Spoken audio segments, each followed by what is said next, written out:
حضرت عبدل حمید بن محمود رحمہ فرماتے ہیں کہ میں حضرت ابن عباس رضی اللہ تعالی عنہما کی خدمت میں حاضر تھا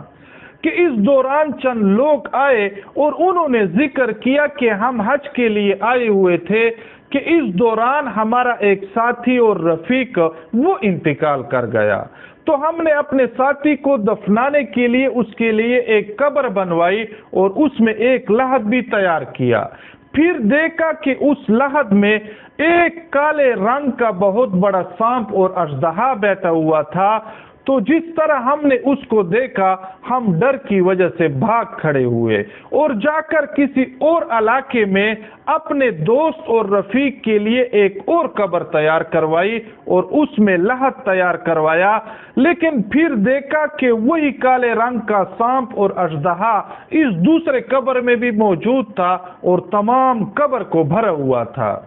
تو پھر ہم ڈر کی وجہ سے اس قبر کو چھوڑ کر کسی اور دور دراز علاقے میں جا کر تیسری قبر اپنے ساتھی اور رفیق کے لیے تیار کروائی، مگر پھر دیکھا کہ وہی سانپ اور وہی اژدہا اس تیسرے قبر میں بھی موجود ہے۔ تو ہم آپ کے پاس آئے ہوئے ہیں، ہمیں کوئی ایک مشورہ دیں۔ تو اس پر ابن عباس رضی اللہ تعالی عنہما نے فرمایا کہ تم لوگ جاؤ اور ان تین قبروں میں سے جس قبر میں بھی چاہو اس اپنے رفیق اور ساتھی کو ادھر ہی پھینک کر آ جاؤ، کیونکہ یہ کالے رنگ کا سانپ اور اژدہا یہ تمہارے اس ساتھی کے گلے کا توق ہے۔ اللہ کی قسم آپ جتنے بھی قبریں اس ساتھی کے لیے اور اس رفیق کے لیے تیار کروائیں گے، یہی کالے رنگ کا سانپ اور اژدہا وہ اس قبر میں موجود ہوگا، کیونکہ یہ سانپ جو ہے یہ آپ کے ساتھی کے گلے کا توق بنا ہوا ہے۔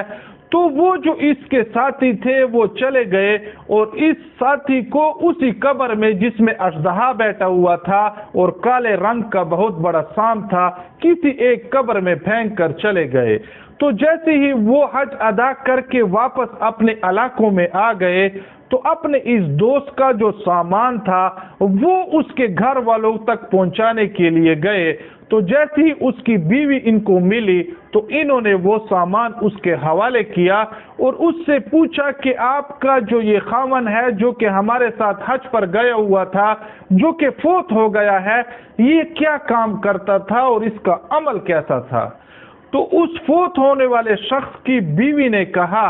کہ میرا جو خاوند تھا جو آپ لوگوں کے ساتھ حج ادا کرنے کے لیے گیا ہوا تھا، یہ غلے کا کاروبار کرتا تھا اور غلہ فروخت کرتا تھا، لیکن روزانہ اس میں سے اپنے گھر کی ضرورت کے لیے غلہ نکال لیا کرتا تھا